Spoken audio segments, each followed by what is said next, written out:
Bonjour à tous. Bonjour à tous. On va pouvoir commencer ce webinaire sur les îlots de chaleur urbains et sur l'outil offert par la nature en ville. Alors peut-être avant de démarrer, est-ce que vous pouvez me confirmer dans le chat, sur la partie à droite de l'écran, que vous nous entendez bien? En sachant qu'il y a un petit décalage entre le moment, il y a 30 secondes de décalage entre le moment où on vous parle et le moment où on voit les messages dans le chat.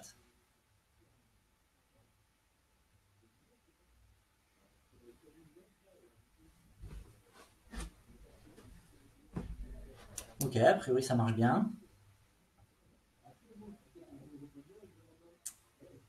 Eh bien super, écoutez, si tout va bien, on va pouvoir démarrer. Parfait. Donc bienvenue dans le cadre de cette conférence sur les îlots de chaleur qui prend place dans le cadre du sommet virtuel du climat qui a démarré il y a quelques jours maintenant. Donc je pense que tout le monde a bien compris le fonctionnement avec une trentaine de webconférences, un salon virtuel et puis tout un tas de gens dont on a le plaisir de faire partie qui viennent apporter leur expertise et leur retour d'expérience autour de ces thématiques. Alors au fur et à mesure de cette présentation, vous pourrez poser vos questions dans le chat et on y répondra soit au fil de l'eau, soit en fin de présentation en fonction de comment on avance et puis du temps de latence que les questions apparaissent. Alors évidemment, on en profite pour remercier tous les participants, les partenaires, les sponsors du sommet virtuel du climat, sans qui ça ne pourrait pas se faire. Remercier également la PCC parce qu'il y a beaucoup de boulot derrière et également les équipes de Webikeo parce que ça ne doit pas forcément être évident de gérer tout ça. Donc on est bien content que ça marche bien et on remercie tout le monde de nous permettre de faire cette conférence. Cette conférence, évidemment, elle sera disponible en replay sur le site du sommet virtuel du climat et vous pourrez également télécharger le support de présentation à la fin de celle-ci et puis également revoir la vidéo le moment venu. Donc la thématique qu'on a retenue, c'est les îlots de chaleur urbains et comment la nature en ville peut être un outil de lutte contre les îlots de chaleur urbains. Donc on va... on voit pas très bien la personne à ma droite, pas décapé parce que on va serrer. Ceux qui nous connaissent ont l'habitude de travailler ensemble, donc bien serré. Un petit rappel donc, sur la thématique îlots de chaleur urbains, puisque... je reviens. Donc en quelques mots, la thématique îlots de chaleur urbains, à quoi elle correspond? Et puis, on va commencer par se présenter, pardon. Donc moi, je suis Olivier Papin, je suis ingénieur en énergie et environnement du bureau d'études de SIS. On fait partie du groupe Nepsen. Je suis responsable innovation et je m'occupe de tout ce qui est stratégie d'adaptation, changement climatique, transition énergétique et environnementale pour les entreprises et pour les territoires. Je suis accompagné d'Alexandre. Donc moi je suis Alexandre Collin, je suis paysagiste concepteur, je dirige la société Atelier Collin Poly Paysage et voilà, je travaille sur ces questions d'adaptation et de vulnérabilité au changement climatique avec le bureau d'études E6 depuis maintenant 2011 et voilà, on traite de ces questions via des missions sur la vulnérabilité, notamment sur les plans climat ou sur des missions plus spécifiques aux îlots de chaleur ou sur la nature en ville. C'est vrai que les éléments qu'on va vous présenter sont issus de retours d'expérience, de différentes missions qu'on a pu mener pour différents territoires. Donc ce sont des démarches, on a essayé de partager au maximum ce qu'on a eu l'occasion de travailler. Ça se base beaucoup sur des campagnes de mesure, des cartographies de territoire, des missions qu'on a réalisées sur un sujet qui est assez intéressant, le sujet des îlots de chaleur, et qui fait le lien en fait avec beaucoup de thématiques et qui prend tout à fait sa place dans les démarches d'adaptation au changement climatique des territoires dans le cadre des plans climat. Alors en fait, un petit rappel sur le phénomène d'îlot de chaleur et d'îlot de fraîcheur. L'îlot de chaleur, c'est le fait que l'été, essentiellement, puisque l'hiver, l'îlot de chaleur nous intéresse moins, c'est que l'été, il va faire plus chaud dans les centres-villes et dans certains quartiers des agglomérations et des métropoles que dans le pourtour environnant, et notamment la partie rurale. Donc le graphique que vous avez en bas, c'est des mesures mobiles qu'on a faites avec un vélo dans le sud de la France, où en fait, avec un enregistreur à temps de retour rapide, on peut mesurer comme ça, au fur et à mesure qu'on se déplace dans le territoire, les différences de température. Et on voit que en l'espace de quelques secondes déjà, en fonction de si on passe d'un territoire urbain, donc plutôt en gris, un territoire plutôt végétal en vert et un territoire à proximité de l'eau, donc là on est sur des quais par exemple, en bleu, on voit qu'on a déjà des écarts de quelques degrés entre les différentes zones de la ville. Et donc les îlots de chaleur, ça va être les zones où il fait le plus chaud, et les îlots de fraîcheur, c'est par opposition les zones pour lesquelles on va pouvoir obtenir de la fraîcheur. Soit de la fraîcheur par l'eau, par l'humidité dans l'air, ou par un air qui va être rafraîchi naturellement. Donc en fait, les îlots de chaleur, pourquoi ça pose problème? Parce que déjà en période de canicule, c'est des endroits où il fait encore plus chaud que sur le territoire. Donc quand aujourd'hui, avec Météo France, vous avez des températures comme on a vécu au mois de juin, en juillet, à plus de 42 degrés, si vous rajoutez encore 2 à 3 degrés dans certains quartiers, certaines zones du territoire urbain, par ce phénomène d'îlot de chaleur, ben ça a des conséquences socio-économiques importantes. Donc on va s'intéresser comme ça aux endroits où il fait le plus chaud et aussi également aux endroits où il fait plus frais, parce que malheureusement avec la pression foncière dans les territoires, ce sont souvent des endroits qui sont oppressés, on va dire, qui sont menacés, où la tentation peut être facile de dire bah là j'ai une friche que je vais aménager, ou là j'ai un parc, finalement je pourrais valoriser le foncier. Donc en fait on va caractériser un petit peu tout ça, et on va s'apercevoir en fait dans cette caractérisation que la nature, en fait, parce que caractériser, c'est pour lutter ensuite contre le phénomène d'îlot de chaleur, la nature en ville, c'est un super outil, en fait, pour travailler cette problématique. Donc là, par exemple, c'est une première carte satellite qu'on a réalisée sur le territoire de la ville de Paris, qui nous permet, donc l'intérêt de la carte satellite, c'est qu'elle nous permet de caractériser assez rapidement et assez simplement le territoire en termes de points chauds et de points froids. Donc pour ceux qui reconnaissent un petit peu le territoire de la ville de Paris, on reconnaît bien le bois de Boulogne donc sur la partie ouest du territoire, le bois de Vincennes sur la partie est, on voit très très bien le passage de la Seine, on voit également les différents parcs, les buttes Chaumont, les choses comme ça. Donc ça permet comme ça de voir les points chauds, les points frais, et qu'on va pouvoir confirmer en fait par des mesures de température. Alors il y a une question effectivement dans le chat de savoir si ces campagnes de mesure sont effectuées en journée ou la nuit. En fait on fait les deux. C'est-à-dire que les cartes satellites, on aime bien les faire la journée parce qu'elles amènent une information sur le point le plus chaud au moment le plus chaud quasiment. On a déjà fait des cartes satellites de nuit. On a également mis des enregistreurs de température qui nous permettent de voir les évolutions en fonction on l'a fait sur plusieurs étés en fait, donc on voit bien les évolutions de température jour-nuit, canicule, pas canicule, des différents quartiers entre eux. Et la carte satellite, elle a l'avantage qu'elle nous permet d'accéder assez rapidement à ces informations. Et en fait, à chaque fois qu'on a fait des campagnes de mesure, on a confirmé que les points chauds qu'on voyait sur la carte étaient bien les points chauds qu'on avait sur les campagnes de mesure, et inversement sur les points frais avec les îlots de fraîcheur.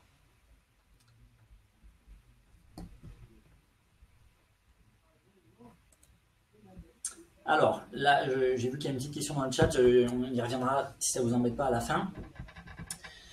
Ensuite, à partir de cette carte satellite, donc elle nous permet comme ça d'avoir une vision assez rapide du territoire, quels sont les points chauds, les points froids. Et en fait, contrairement à ce qu'on peut croire, ce n'est pas toujours le centre-ville qui est le point le plus chaud. On retrouve souvent les zones d'activité comme point encore plus chaud que les centres-villes. Pourquoi? Parce que ce sont souvent des zones à forte minéralité, avec des parkings qui vont très bien capter la chaleur, des toits terrasses qui captent un maximum la chaleur, et ensuite des émissions de chaleur anthropique. Donc ce sont des émissions supplémentaires à nos milieux naturels par l'homme, avec les véhicules, les unités extérieures de climatisation et tout un tas de consommation énergétique. Donc en fait, la slide que vous avez devant, c'est à partir de la carte satellite, on peut même comparer les différentes typologies urbaines. Donc ça, c'est un travail qu'on a fait sur la métropole de Bordeaux, où en fait on regarde les typologies urbaines du PLU et on regarde en fait sur la carte satellite ce que ça donne. Et donc vous voyez qu'on a des tissus urbains qui sont assez frais en fait, qui fonctionnent assez bien d'un point de vue îlot de fraîcheur, et inversement de l'autre côté, des tissus urbains, notamment les zones d'activité ou le centre-ville, qui sont plutôt naturellement très chauds. Et donc on va comme ça caractériser le tissu urbain du territoire et pouvoir voir un petit peu ce qui fonctionne. Et du coup, ce qui est chaud, c'est entre guillemets ce qui ne fonctionne pas d'un point de vue îlot de chaleur. Et en creux, ce qui fonctionne bien, c'est là où c'est frais. Et en fait, on s'aperçoit que là où c'est frais, c'est à chaque fois qu'on a de la nature en ville. Que ce soit de la végétation, que ce soit des cultures, que ce soit de l'eau.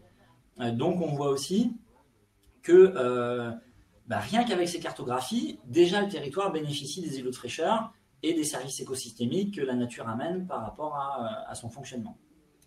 Juste pour répondre à la question de Nassima sur c'est quoi comme image satellite, c'est des images du satellite Landsat 7 ou 8 produites par la NASA. Voilà. et après qu'on travaille, qu'on retraite pour appliquer des traitements correctifs sur les émissivités, sur les typologies. Enfin, voilà, il y a tout un travail qui est fait à partir de données Landsat. Donc vous voyez, les images satellites déjà nous permettent de montrer que dès qu'on a de la nature en ville, en fait, intrinsèquement, on est plus frais que par rapport à des zones minéralisées. Alors ça revient à beaucoup de bon sens, hein. On est d'accord que là j'enfonce un peu des portes ouvertes en disant qu'il fait plus chaud en ville qu'à la campagne, mais malgré tout, c'est ce qu'on va caractériser et c'est ce qui va nous permettre de différencier ensuite dans les différentes zones du territoire pourquoi certaines sont plutôt tempérées, pourquoi d'autres au contraire sont encore plus chaudes que la moyenne. Donc là, par exemple, c'est sur la ville de Valence, dans la Drôme, où on a superposé la carte satellite avec certaines données qui ne sont pas tout à fait complètes, mais du patrimoine arboré. Donc vous voyez, les petits points verts que vous avez à l'image représentent en fait les arbres qui ont été géoréférencés. Donc on voit qu'ils ne sont pas tous géoréférencés, parce que dans le massif forestier, là, on voit bien qu'il n'y a pas tous les arbres. Mais par contre, on constate que quand on regarde la carte satellite, les points frais et les points chauds correspondent assez fortement avec la présence de végétation. Donc c'est vraiment intéressant de se servir de cette carte pour caractériser. Alors effectivement, comme le dit Sylvain, là on mesure la température de surface et pas forcément l'îlot de chaleur au sens température d'ambiance. Alors en fait, quand on fait ces campagnes de mesure, on fait température de surface, température ambiante, température ressentie. On va même parfois sur certains territoires faire des mesures d'albédo. Donc on a bien cette approche globale de campagne de mesure sur le territoire. Et en fait, c'est à partir de ces différentes campagnes de mesure qu'on s'est aperçu que la carte satellite nous donnait finalement dès le départ, même si elle n'était que sur les températures de surface, les points chauds, les points frais du territoire. C'est pour ça que je disais en introduction, c'est un super outil pour caractériser le territoire, parce qu'au final, même si on a déployé jusqu'à une quarantaine de capteurs, enfin 35 capteurs sur la métropole de Bordeaux, ils ne font que confirmer ce qu'on voit en fait sur la cartographie. Mais on a bien en tête, rassurez-vous, que les îlots de chaleur, c'est des notions de température ambiante. De jour comme de nuit. La diapo suivante. Alors, il y a une question je y répondrai tout à l'heure. Donc la diapo suivante, vous voyez, cette fois, on a été regarder les zones pour lesquelles on avait de l'eau. Donc on est toujours à Valence, puisque donc là, on a le fleuve qui passe juste à côté. Donc on voit très bien également que l'image satellite nous confirme la fraîcheur apportée par la place de l'eau en fait sur le territoire. On voit également, on retrouve la place des arbres, hein, évidemment. Par contre, comme le pixel du satellite, il est d'une trentaine de mètres à peu près, quand on est sur des petits canaux ou des fontaines, on a besoin en fait de descendre à une échelle encore plus petite que celle du satellite. Et c'est là où les campagnes de mesure infrarouge vont nous permettre comme ça, donc les photos que vous avez en bas, c'est des photos infrarouges d'un canal en fait sur Valence, qui nous permet de montrer un peu plus à une échelle micro ce qui se passe. Je vais répondre à la question sur les UCZ ou les LCZ. En fait, on a fait un petit peu, on a travaillé avec les LCZ une première fois, et puis ensuite on a travaillé avec les couches du PLU. Donc les LCZ, peut-être ça parle pas à tout le monde, c'est les Local Climate Zones. Donc c'est une méthode nord-américaine qui permet de caractériser les territoires, les typologies de territoires par rapport aux îlots de chaleur. Et donc on a fait une extraction des cartes satellites par rapport au LCZ, et on l'a fait également par rapport aux couches du PLU, pour que ça corresponde vraiment à la grille d'analyse du territoire. Donc en fait, on est capable de faire les extractions qu'on veut et dont on a besoin en traitement de données ensuite à partir des images satellites. Et non, on n'a pas essayé encore sur Pléiade, pour le coup, on a travaillé avec d'autres logiciels de simulation numérique, mais pas celui-ci, je vais vous en parler un petit peu après. Alors vous voyez, là on est sur un parc urbain, donc on est en Seine-Saint-Denis, à pleine commune exactement. Donc là c'est un parc au niveau du territoire qui a vocation à jouer son rôle d'îlot de fraîcheur. Et en fait, donc là cette fois on a fait des mesures avec un drone thermique infrarouge. Donc on est un pixel plus fin que celui du satellite, et on voit bien la fraîcheur apportée par les arbres, hein. On voit très très bien le magnifique conifère là au milieu qui est très frais, par opposition aux zones un petit peu plus minérales qui sont rouges, et aux parties encore plus chaudes, les toits des maisons qui sont eux jaunes, qui est la température la plus élevée sur la photo. Donc en fait avec le drone infrarouge, on va pouvoir analyser le territoire sur des zones plus micro, des places, des rues, et puis on va pouvoir comme ça s'apercevoir, enfin confirmer beaucoup de bon sens, mais que le parc il a bien un rôle de fraîcheur en fait à l'échelle du territoire. Et cette photo, vous voyez, en premier plan c'est le parc, mais si on regarde un petit peu en haut à droite de la photo, on voit également les jardins privés. C'est-à-dire que ça montre aussi le rôle des jardins privés dans le phénomène de rafraîchissement à l'échelle du territoire. Et là, ça devient intéressant pour les collectivités parce qu'on voit, on comprend le travail qu'il y a à faire sur l'espace public, mais il y a également un travail et un rôle de l'espace privé dans le climat urbain du territoire.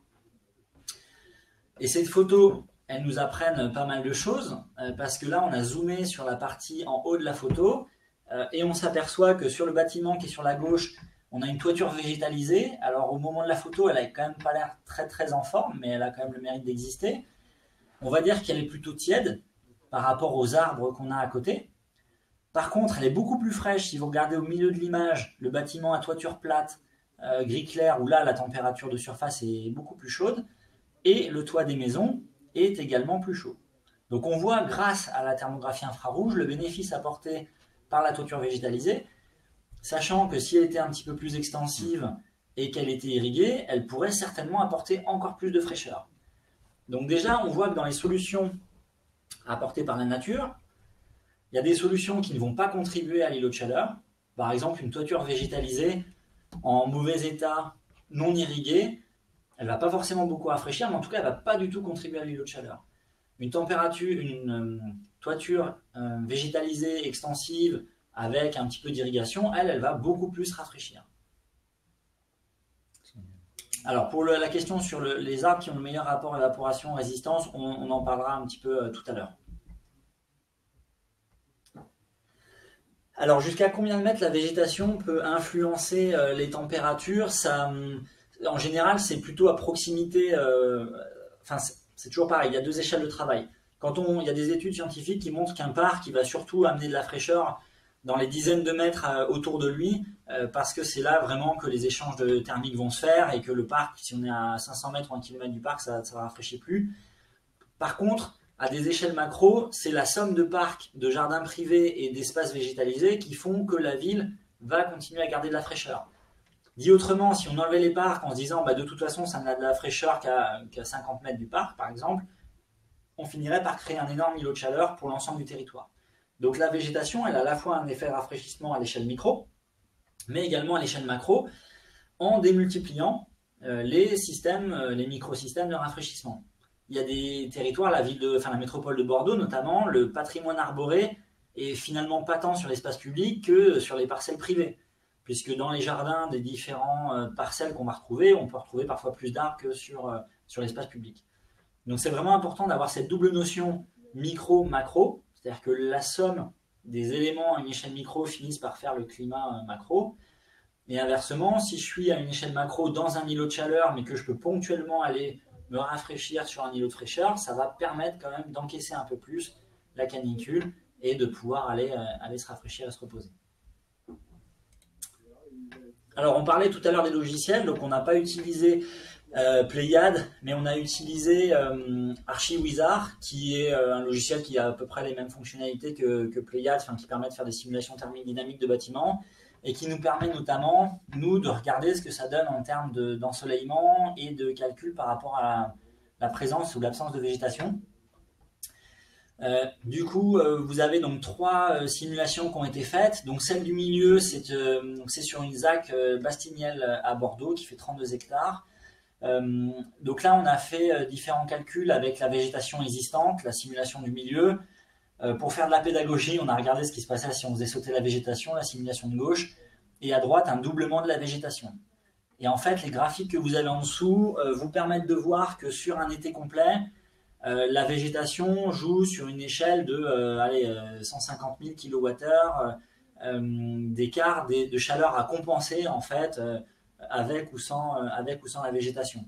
Alors c'est des valeurs qu'il ne faut pas forcément, je pense, prendre au pied de la lettre parce que le bilan thermique d'une ville au sens macro c'est un petit peu compliqué. Il y a des matériaux qui montent en température, il y a de l'inertie, il y a des sols, il y a du vivant, il y a des humains qui ne réagissent pas tous de la même façon. Donc d'une manière générale, on n'est pas sur des chiffres à prendre après la virgule, mais ça permet malgré tout de montrer et de réaliser, faire comprendre à nos interlocuteurs qu'en fait, si on ne végétalise pas suffisamment la ville, les apports solaires en période de canicule vont devoir être compensés en termes de confort par les bâtiments. C'est-à-dire que dans l'espace public, il fera chaud, on ne pourra pas forcément faire grand-chose. Par contre, dans l'espace privé, il risque de faire de plus en plus chaud. Et du coup, ça amène plein de questions. Parce que si la réglementation limite l'usage des recours à la climatisation, ce qui est plutôt une bonne chose, parce que si je climatise l'espace privé, je vais réchauffer l'espace public, donc je vais contribuer à l'effet d'îlot de chaleur. Une fois que le bâtiment est livré, si l'utilisateur a trop chaud, rien ne l'empêche d'aller lui-même aller acheter une clim portable ou autre, de l'installer sur son bâtiment qui n'était pas censé être climatisé, et il va réchauffer le milieu urbain. Donc là, on permet comme ça de montrer que si on ne tient pas compte du végétal et de l'environnement urbain à l'immédiate proximité des bâtiments, il faudra peut-être anticiper le fait des besoins de climatisation supplémentaires, du coup de l'inconfort avec un effet d'emballement, puisque l'air rejeté par une unité extérieure de climatisation, c'est de l'ordre de 50 degrés à peu près.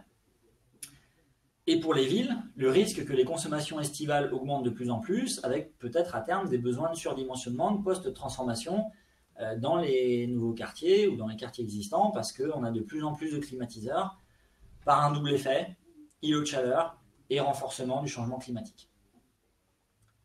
Il y a la question de Sylvain, quel rapport de végétation basse et haute dans les simulations? Alors dans ces simulations-là, sur l'exemple que vous avez à l'écran, on était uniquement sur une simulation avec l'implantation d'arbres, donc on était que sur de la végétation haute.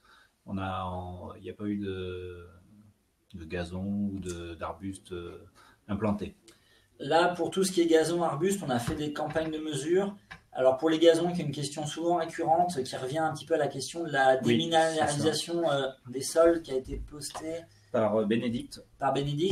Alors, nous, on va classer en gros en 3 grands ensembles urbains, enfin au sens matériaux urbains. Tout ce qui est minéral va contribuer à l'îlot de chaleur. Tout ce qui est végétal, type grande taille, les arbres, l'eau, va plutôt contribuer à l'îlot de fraîcheur. Et en fait, les pelouses, typiquement, ne contribuent pas à l'îlot de chaleur, mais ne contribuent pas vraiment à l'îlot de fraîcheur. C'est-à-dire que quand on fait des mesures, s'il fait 35 degrés sur le territoire, les matériaux qui vont être très minéraux vont monter à 45-50 degrés, voire 60 degrés, certains matériaux. À l'ombre des arbres, on peut être inférieur à la température extérieure. On peut avoir du 28, 30, 32 degrés.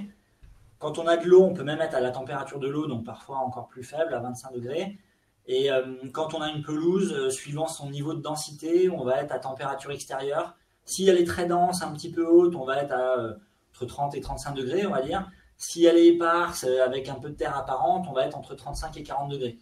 Donc ça ne contribue pas vraiment à l'îlot de chaleur, mais on ne peut pas non plus considérer que ça contribue à l'îlot de fraîcheur. Et pour répondre à Bénédicte, du coup, c'est quand même mieux d'avoir un sol végétal qu'un sol minéral. Donc voilà, d'un point de vue îlot de chaleur, il n'y a pas photo. Oui. Alors surtout que le sol végétalisé, il a aussi un autre intérêt, c'est que l'été, il arrive qu'il pleuve quand même. Donc quand il va pleuvoir, si le sol il est végétalisé, même si c'est que du gazon, l'eau va s'infiltrer, elle va rester à proximité quand même dans le sol, ce qui fait qu'ensuite, elle va déjà permettre aux végétaux à proximité d'avoir une ressource en eau disponible pour évapotranspirer. Et puis quand, quelques jours plus tard, la canicule va arriver, cette eau dans le sol, elle va devoir s'évaporer pour sécher le sol. Et ça, c'est un processus qui consomme énormément d'énergie, en fait, l'évaporation de l'eau. Donc du coup, ça a un rôle de climatisation urbaine qui est très intéressant. Alors que si le sol est minéral, cette eau, elle part en fait à l'égout, et puis en fait, quand la chaleur arrive, elle est plus disponible en fait pour être évaporée.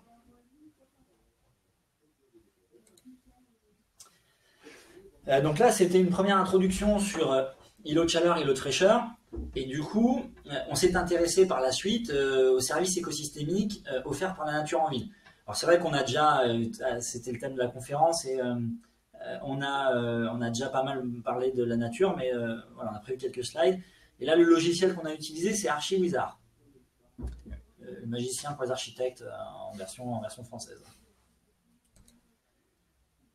Alors, on en parlait un petit peu tout à l'heure, c'est vrai que l'arbre en ville, il a tout un tas d'intérêts, et ça notamment, on a eu l'occasion, dans le cadre d'une mission pour l'ADEME et la région des Hauts-de-France, de travailler sur le rôle de l'arbre en ville dans un contexte de changement climatique.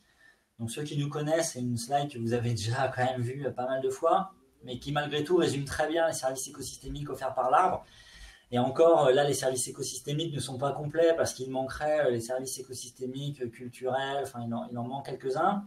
Mais quand on regarde d'un point de vue purement terre à terre l'arbre, il filtre la qualité de l'air, il joue le rôle de climatiseur naturel, il stocke le carbone, il enrichit les sols, il permet de filtrer les eaux et de gérer le ruissellement, il a des atouts pour la biodiversité, et puis en plus, il est bon pour la santé et la psychologie. Donc ça fait beaucoup d'avantages. Alors il y a même un avantage sur le cadre de vie qui est important, celui sur la valorisation immobilière. Quand on voit le prix du mètre carré dans les différentes métropoles, je ne suis pas sûr que ça soit trop un argument, mais en tout cas il faut savoir qu'évidemment ça contribue à la valeur patrimoniale des territoires. Donc en fait cet arbre, il a énormément d'atouts. Et il faut, on se sert en fait de ces atouts-là pour essayer de passer d'une approche purement ornementale, on va mettre des arbres et c'est joli, à une approche service écosystémique. Et notamment la différence entre on va mettre des arbres et c'est joli et mon arbre il offre des services écosystémiques, c'est tout ce qui différencie les arbres existants d'une approche où on dit on les coupe, mais vous inquiétez pas, on va en mettre 2 fois plus et ça va compenser. Ça va compenser quand les arbres seront matures, enfin en tout cas au moins adultes. Donc ça veut dire que ça compensera dans 20, 30 ou 50 ans. Donc dit autrement, tous les arbres existants ont des services écosystémiques que les arbres jeunes mettront beaucoup plus longtemps à obtenir en fait et à proposer. Donc dans ces thématiques-là, on va aussi beaucoup retrouver la préservation du patrimoine existant, même si ça n'empêche pas les programmes de plantation complémentaires ou les cas de figure où quand les arbres sont malades ou endommagés, parfois il faut les abattre. Mais on va aussi beaucoup valoriser le patrimoine existant. Parce que si on plante des arbres, c'est pour le futur, on n'en bénéficie pas tout de suite. Alors après, souvent, la question qui nous est posée, c'est oui, mais un arbre à planter, ça coûte de l'argent, et à entretenir encore plus. Donc là, c'est la ville de New York qui a fait des calculs économiques sur une approche coût-bénéfice de l'arbre, et qui est assez intéressant, puisque même si ce sont des chiffres nord-américains, et que donc ils sont pas forcément adaptés complètement à nous, notre culture européenne, et puis les chiffres qu'on pourrait avoir. Par exemple, on voit qu'une tonne de CO2 est valorisée à 1,3 $. On comprend qu'à l'époque, ça ne les intéressait pas des masses. Aujourd'hui, ce n'est pas forcément le prix qu'on mettrait sur la tonne de CO2. Mais ce qu'il faut retenir, c'est qu'en gros, pour 1 $ de dépenses investies dans un arbre, on va retrouver 5 $ de bénéfices. C'est-à-dire qu'il y a un rapport de 1 à 5 entre le coût et l'entretien de l'arbre et les services écosystémiques qu'il apporte au territoire. Alors évidemment, ça nécessite de se poser dans une approche globale. Parce que si on raisonne que budget, service, espace vert, on plante plus d'arbres, il y a plus d'arbres à gérer. Donc en général, un budget en hausse. Même si ce budget en hausse, il peut souvent être compensé par peut-être une gestion un petit peu plus douce de certaines tailles et d'entretien de certains arbres. Parce que la slide précédente montrait les services écosystémiques de l'arbre. Un arbre qui va être taillé, rabattu très régulièrement, forcément, on bride ces services écosystémiques. Donc si on le laisse un petit peu plus en port libre, donc on le taille moins souvent, il va prendre de l'ampleur, il va offrir plus de fraîcheur, offrir plus de biodiversité, et les économies qu'on peut générer par un peu moins de taille pourraient être mises à profit pour gérer une extension du patrimoine arboré. Et là où ça devient intéressant, c'est qu'après on peut coupler ces problématiques de si je gère mieux la gestion des eaux pluviales sur mon territoire par le côté éponge que peut apporter la nature en ville, c'est ce qu'on appelle le concept de ville-éponge, je peux peut-être un peu moins avoir besoin de surdimensionner mes canalisations et mes réseaux. Donc du coup, faire aussi des économies financières de ce côté-là. Donc en fait, c'est vraiment une approche globale qu'on a besoin de raisonner. Parce que vous voyez, si on regarde un petit peu, l'arbre, il fait faire des économies d'énergie. On peut mettre une valeur dessus. Il stocke le carbone, il aide à filtrer la qualité de l'air, il va intercepter l'eau lors des averses, il valorise les biens immobiliers. Par contre, il a des coûts et des gestions d'entretien. Et puis, il y a aussi pas mal de territoires, y compris en France, qui travaillent sur la valeur de l'arbre. C'est-à-dire de dire si un arbre qui meurt parce qu'il a été endommagé, parce que dans les travaux, il y a une machine qui a cassé l'arbre, qui l'a abîmé. Là, ça s'est passé encore la semaine dernière sur la métropole de Bordeaux, où suite à des travaux, il y a un arbre centenaire qui est tombé. Est-ce que la valeur de l'arbre, c'est combien ça coûte de replanter le même arbre de la même essence jeune, ou est-ce que la valeur de l'arbre, c'est l'ensemble des coûts qu'on a investis depuis la plantation de l'arbre pour sa gestion et son entretien, et c'est ce coût-là qu'on demande à l'entreprise de rembourser.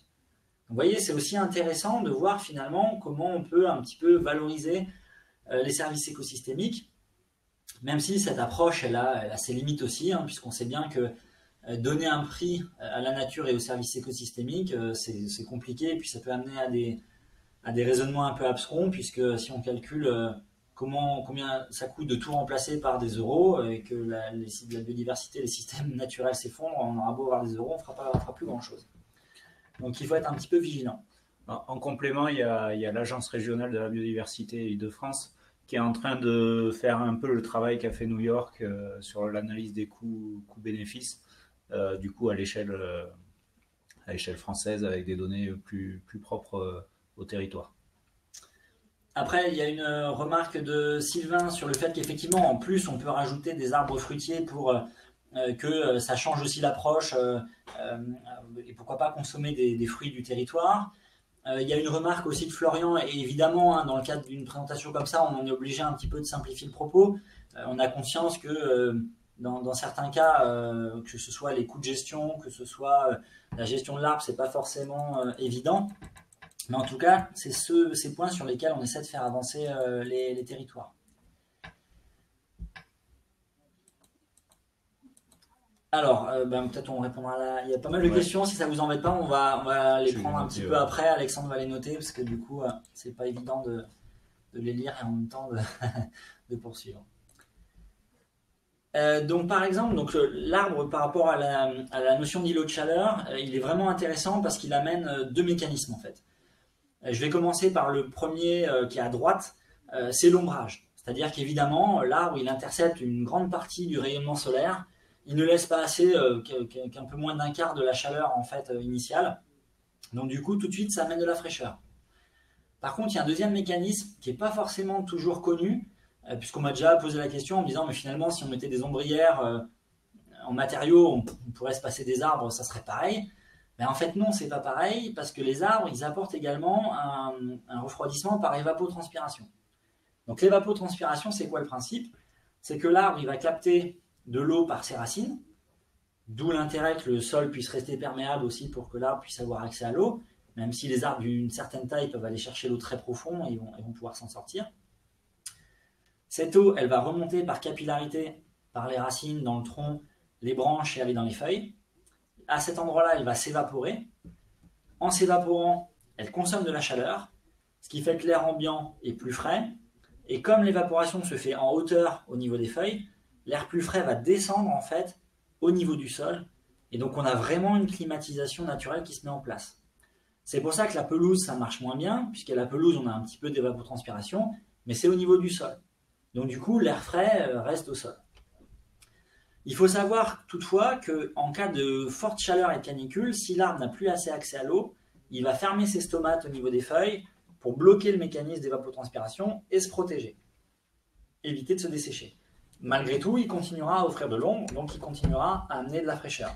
Oui, c'est ça, c'était une question de Florian au tout début qui demandait quels sont les arbres qui ont les meilleurs rapports évapotranspiration, résistance à la sécheresse.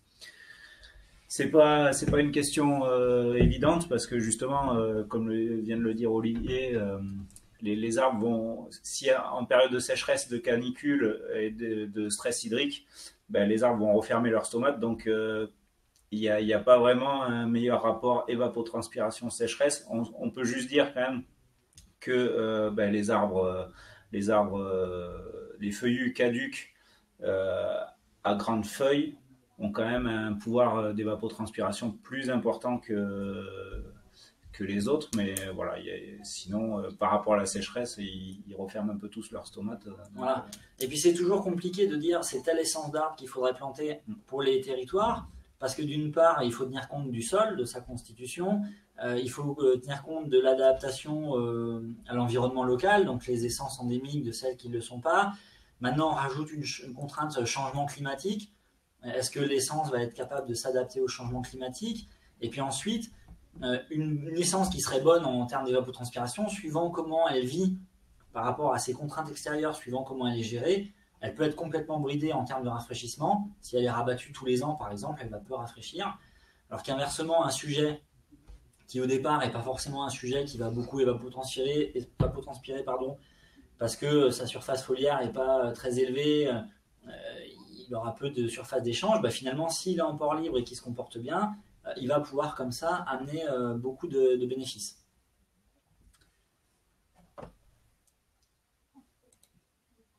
Alors, le mécanisme d'évapotranspiration, ça nous amène qu'en fait, donc c'est l'évaporation de l'eau qui nous permet de rafraîchir, parce qu'un litre d'eau qui s'évapore, ça permet de rafraîchir un cube de 10 mètres de côté de 2 degrés. Donc si je prends 10 mètres cubes d'air, enfin 1000 mètres cubes d'air, pardon, 10 mètres par 10 mètres par 10 mètres, en évaporant 1 litre d'eau, je peux refroidir ce volume d'air de 2 degrés. Par contre, on a fait également le calcul que quand on consomme 1 litre d'essence dans un véhicule, ce même volume, on va le réchauffer de plus de 10 degrés, 18 degrés. Et puis quand on utilise de la climatisation, c'est pareil, c'est de l'ordre d'une quinzaine de degrés. Donc du coup, on voit bien en fait ce qui va se passer en ville. C'est-à-dire qu'à la fois, la nature en ville, par l'évapotranspiration, a un rôle de climatiseur naturel. Inversement, si on ne fait rien par rapport à la climatisation, on va rajouter des calories dans l'espace et on va dégrader encore le climat urbain. Donc c'est un petit peu ces phénomènes qui vont se mettre en place. Sauf que d'un côté, pour la climatisation, on a besoin de consommation énergétique, on a besoin d'appareils, on a besoin d'installations.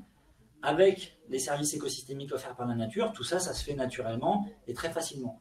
C'est pour ça que quand on raisonne en termes de coûts, par exemple, on a souvent le cas dans les écoles. L'école, il fait très chaud à la fin de l'année scolaire, au mois de juin. Le bitume de la cour, il est très chaud. À une époque, il y avait des arbres, ils ont été coupés parce qu'ils abîmaient la cour de l'école, parce que les enfants trébuchaient sur les racines. Et maintenant, les enfants ont chaud. Et ça, ce que je vous dis, malheureusement, c'est des cas qu'on a rencontrés. En fait, on s'aperçoit que si on met un système de climatisation, on va investir des dizaines de milliers d'euros, parfois plus, pour combattre les quelques jours seulement où on va avoir besoin de climatiser les classes, alors que si on mettait des protections solaires sur le bâtiment et des protections par le végétal, on pourrait certainement éviter ces dépenses. Là, ces calculs, c'est des calculs de thermique en fait qu'on a repris, mais qui sont des équations thermiques assez simples en fait, où on prend la chaleur latente d'évaporation en fait d'un litre d'eau et on calcule l'énergie que ça consomme pour être évaporé. On prend la capacité massique de 1000 m3 d'air et on transfère en fait cette chaleur captée à l'air entre l'évaporation et le cube. Et pour la combustion d'un litre d'essence, c'est pareil, c'est le pouvoir calorifique de l'essence où on a compté une partie qui est l'énergie de traction, donc à peu près un tiers du pouvoir calorifique de l'essence qui va servir à faire avancer le véhicule, et le reste qui va être perdu en perte thermique en fait dans le milieu environnant. Et la climatisation, c'est le même principe. Une heure de climatisation va relarguer une certaine quantité de calories à 50 degrés dans le milieu urbain, et donc ça permet de réchauffer le volume. Et effectivement, 1 litre pour 1000 m3, ça paraît énorme, mais il ne faut pas oublier que là, le système pris, c'est 1000 m3 d'air. Quand on est en ville, si j'évapore 1 litre d'eau, mes 1000 m3, il n'y a pas que de l'air dedans. Il y a des matériaux urbains, il y a du béton par exemple, qui a une inertie thermique très élevée, et qui pour lui, le faire monter ou rafraîchir en température, il faut des quantités très importantes d'énergie. Donc c'est vrai que les chiffres sont impressionnants, mais je peux vous assurer qu'on les a vérifiés, puis on est plein de gens à utiliser ces chiffres-là, ce sont les bons chiffres. Mais ça montre bien l'intérêt de l'eau, en l'occurrence, qu'elle soit par la nature, par le fleuve, par un canal, par une fontaine, par des brumisateurs. Ça montre que c'est un pouvoir rafraîchissant important.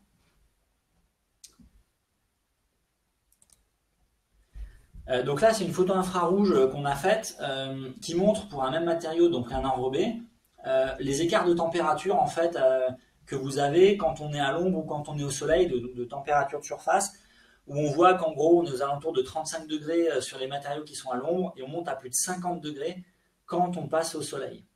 Alors évidemment, les 50 degrés, la nuit, c'est pas 50 degrés qu'il va faire, mais le matériau, il va accumuler de la chaleur toute la journée, qui va relarguer dans le milieu urbain, dans l'air ambiant, la soirée, la nuit, et c'est ça qui va contribuer à l'effet d'îlot de chaleur. Et en fait, on s'aperçoit en plus que quand on met des enrobés à l'ombre, à la fois ils contribuent moins, voire plus au phénomène d'îlot de chaleur, et en plus on améliore leur durée de vie parce qu'ils ont moins de variations thermiques sur leur journée, et du coup ils se préservent mieux. Effectivement, Francis, c'est ta talence, bravo pour la perspicacité. Donc ça, c'est des photos qu'on a faites en Gironde il y a quelques années. Du coup, si tu peux le faire. Ouais. On arrive, il faut qu'on passe sur le deuxième support. La présentation est en 2 fois. Alors, 2 secondes. On arrive.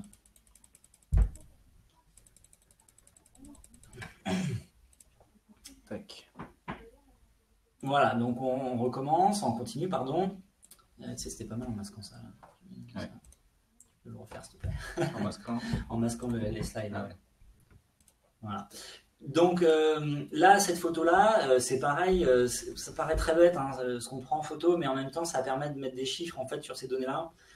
Ça montre le pouvoir de rafraîchissement de l'arbre sur le milieu urbain, puisque vous voyez qu'il est à 32 degrés à peu près, que ce soit au niveau du tronc, du feuillage, de l'ombre qu'il apporte. En gros, on arrive à maintenir une température proche de la température extérieure, alors qu'inversement, les autres matériaux qui sont très minéraux vont, eux, être à plus de 50 degrés. Le point le plus chaud qu'on a trouvé sur un parking, c'était un enrobé à 60 degrés, par exemple. Donc l'arbre, là, il a vraiment un rôle de protection en termes de chaleur. Il apporte de l'ombre, il évapotranspire, mais il fait aussi que les matériaux urbains dont on ne peut pas toujours se passer, comme les enrobés, vont du coup moins contribuer au phénomène d'îlot de chaleur. Donc c'est ça qui va aussi nous intéresser, c'est l'interaction entre la nature et la ville. Là, c'est ce que toi, Alec, tu peux peut-être, si tu veux en parler.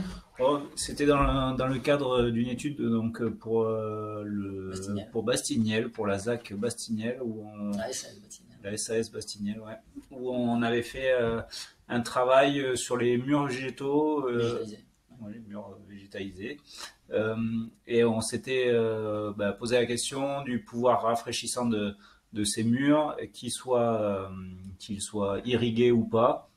Donc on avait fait plusieurs tests. Donc là c'est des murs d'une société qui s'appelle Citéflore qu'on a testé. On s'est rendu compte en effet qu'il y avait, alors je vois pas bien ce que c'est caché là, mais voilà que suivant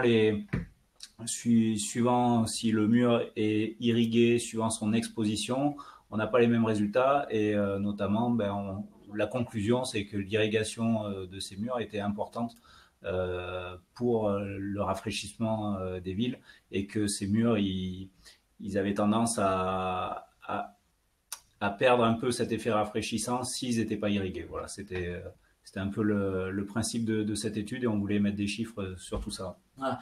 C'est vrai que ce qu'il faut retenir, c'est que un matériau très minéral va monter à plus de 40-50 degrés. Un élément végétal qui va être non irrigué va maintenir une température assez tiède. Et si on irrigue, on va forcer, entre guillemets, ou faciliter le mécanisme de l'évapotranspiration. Et du coup, on a un pouvoir un petit peu plus rafraîchissant. Sur le petit diagramme que vous avez à l'image, donc la partie gauche, c'est la partie minérale, donc c'est très chaud. La partie au milieu, c'est le végétal. Et à droite, c'est le végétal irrigué. Celui du milieu qui est non irrigué, qui est un petit peu plus haut en termes de température. Celui qui est à droite, qui est non irrigué, qui est irrigué, pardon, qui est un petit peu plus bas. Pour répondre à Nassima, est-ce que le béton qui chauffe plus ou de l'enrobé? Enfin, donc la question c'est est-ce que le béton chauffe plus que l'enrobé?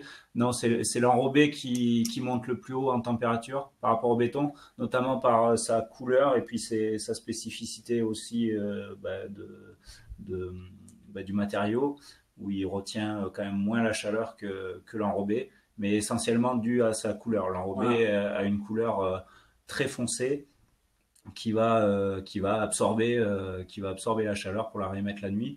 Et donc oui, par rapport aux analyses qu'on a fait, c'est l'enrobé qui chauffe plus que le béton. Ouais. Et c'est vrai que c'est essentiellement dû à sa couleur. C'est-à-dire qu'entre un enrobé foncé, un béton clair, ou un enrobé clair, un béton foncé, les conclusions peuvent changer, parce que la couleur et l'albédo, donc le pouvoir de réfléchissement de la chaleur vers le ciel, va beaucoup jouer. Effectivement, il y a une distinction entre les matériaux poreux et imperméables. On a fait des modélisations numériques là-dessus pour montrer l'écart entre les matériaux poreux et imperméables. L'écart se fait quand le matériau poreux a pu avoir de l'eau avant, en fait.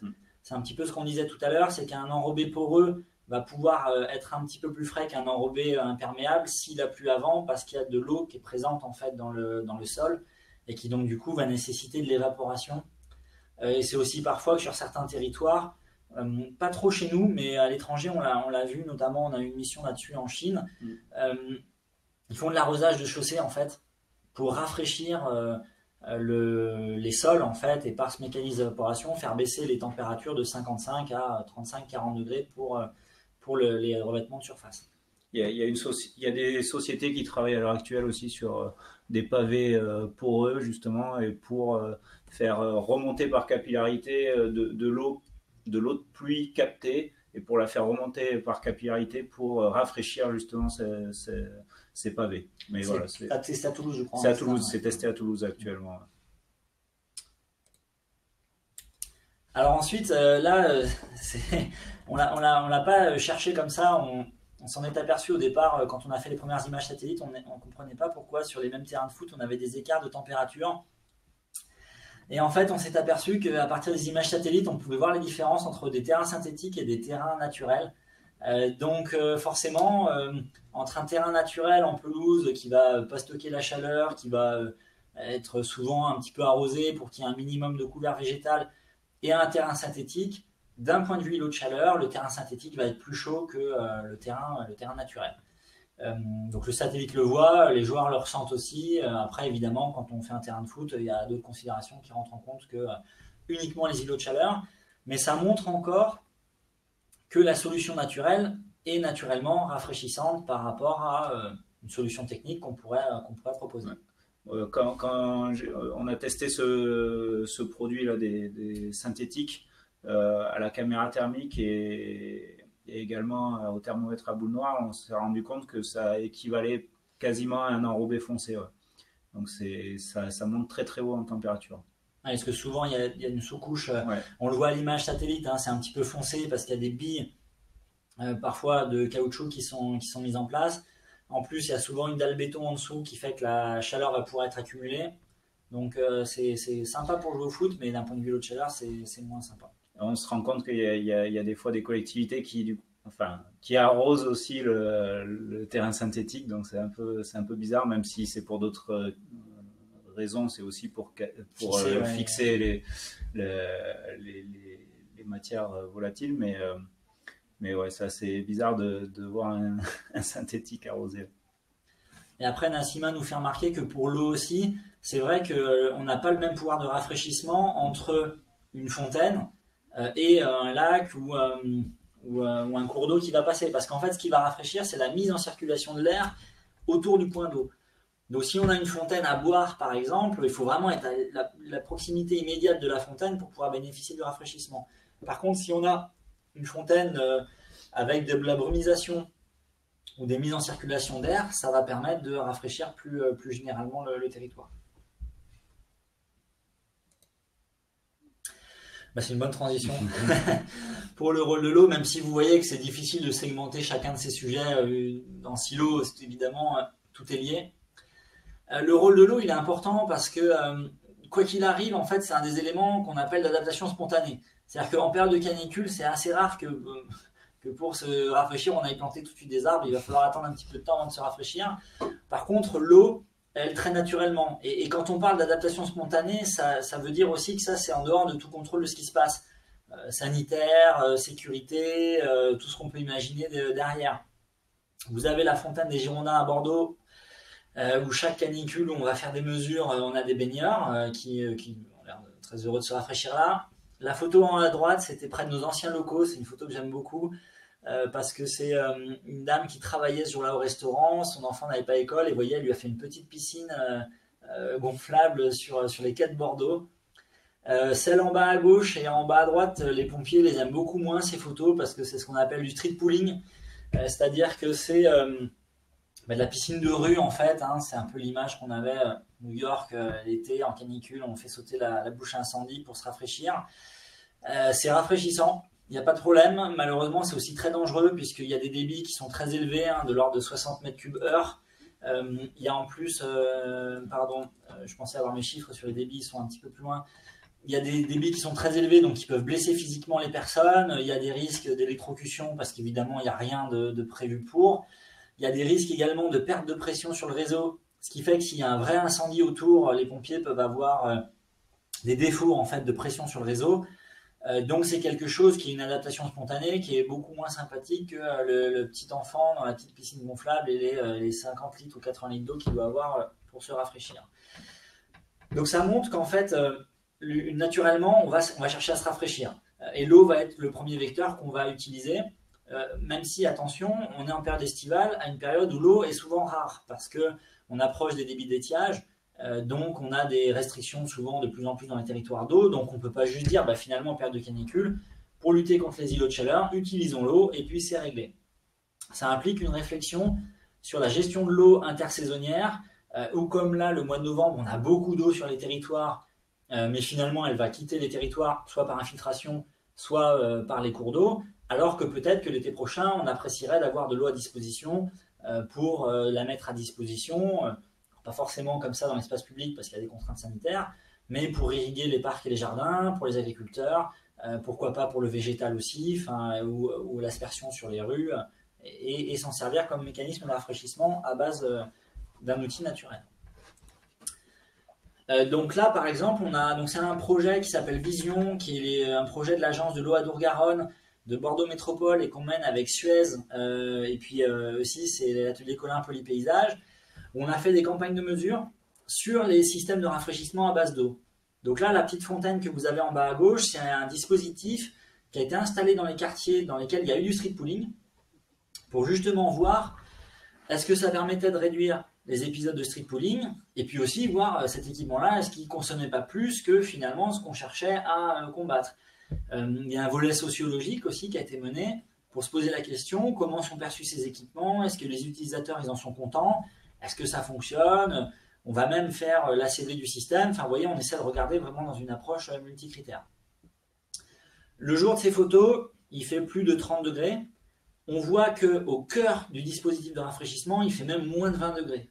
Donc là, on a vraiment du rafraîchissement très fort. Les enfants, ils sont super contents parce que en plus, le rafraîchissement par contact sur la peau de l'eau, c'est ce qui rafraîchit le plus. Donc là, ça remplit bien son rôle. On voit que la surface bétonnée, elle va préserver la fraîcheur puisqu'il y a du ruissellement par aspersion d'eau sur cette surface-là. Et donc, on arrive à rester à température extérieure. Par contre, on voit que toute la partie minérale, donc là, vous voyez, c'est pas du béton de l'enrobé, cette fois, c'est du calcaire. Lui, il est en plein soleil, il n'est pas arrosé, il monte à plus de 40 degrés. Donc, on voit vraiment l'effet rafraîchissant du dispositif par rapport à l'élément environnement. Une question d'Emmanuel. Ah, pardon. Est-ce que l'eau est récupérée sur ce dispositif? Non, parce qu'en fait, ça impliquerait sinon d'avoir un dispositif de traitement d'un point de vue sanitaire. Donc, ça veut dire qu'il faudra une filtration, il faudra un traitement antilégionnel. Donc, alors, pour l'instant, ça reste encore des dispositifs pas expérimentaux au sens des prototypes, mais on regarde un petit peu ce qui se passe et comment éventuellement ça peut être amélioré. Donc, celui-ci, l'eau n'est pas récupérée. Par contre, si on parle du miroir d'eau, par exemple, à Bordeaux, qui va remplir un petit peu les mêmes fonctions, même si au départ, il n'est pas conçu pour ça, là, l'eau, elle est récupérée, filtrée, traitée, et en circuit fermé, hors perte d'évaporation. Donc là, quelques chiffres, hein, vous voyez, donc la fontaine que je viens de vous montrer, elle consomme 400 m3 pour un été. Donc c'est assez faible. Si on compare, en plus, on s'aperçoit que dès qu'il fait chaud, les gens ne l'utilisent plus, donc on ne peut pas dire qu'il y a du gaspillage, ça marche tout le temps. Non, ça fonctionne que quand il y en a besoin. Et vous voyez, un hydrant, j'en ai parlé tout à l'heure, c'est 60 m3/heure. Donc il suffit qu'il y ait une après-midi de street pooling pour rendre rentable, entre guillemets, la fontaine, qui même si elle va consommer 400 m3, va permettre des économies par rapport à des utilisations un petit peu sauvages de l'eau. Donc après, on joue le jeu jusqu'au bout, hein, on étudie les dispositifs dans leur ensemble. Vous voyez la question de Raphaël, la remarque sur à proximité d'arbres. On a fait également un survol avec le drone thermique où on voit que le dispositif, il amène une surface vraiment au cœur du dispositif, une température à moins de 20 degrés. La partie des revêtements minéraux qui vont être mouillés par l'eau qui coule est à 35 degrés. Le petit citystade à côté, lui, il est très sec, il est à 50. Et l'arbre, par contre, il est à 25 degrés. Donc on en revient un petit peu, c'est pour ça qu'on aime bien les arbres, hein, c'est pas bête de dire ça, mais même au-delà des aspects philosophiques, quand on regarde d'un point de vue thermique urbaine, Les arbres, pour ça, ils sont extraordinaires parce qu'ils se débrouillent tout seuls et ils amènent de la fraîcheur. C'est des ordres de grandeur qui sont intéressants à l'échelle du territoire. Alors évidemment, on a beaucoup parlé de la nature. Là, on va parler de choses, je ne sais pas trop dans quelle catégorie les classer. Je ne sais pas si c'est la nature ou pas. Qu'est-ce que l'ombre? Ça pourrait être un sujet du bac quasiment. Mais du coup, c'est aussi pour finaliser, on va dire, la présentation sur les îlots de chaleur.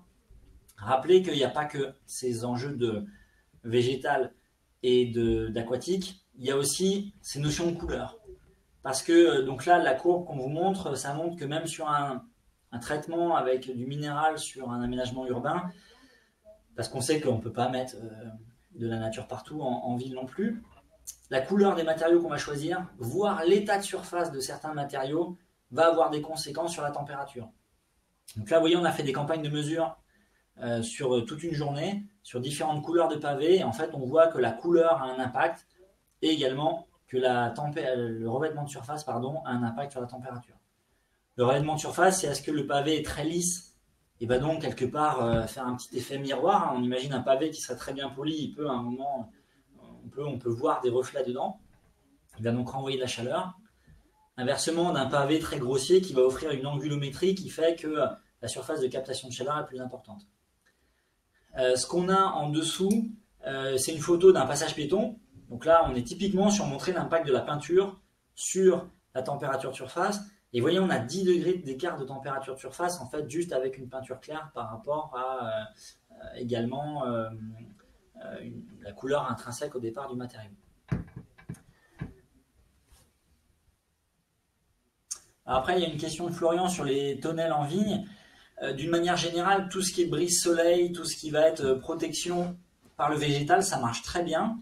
Notamment, ça marche d'autant mieux si c'est en protection des vitrages d'un bâtiment, où on va l'été vraiment bloquer le rayonnement solaire sur le vitrage, et donc du coup faire que les apports solaires sont plus faibles à l'intérieur du bâtiment.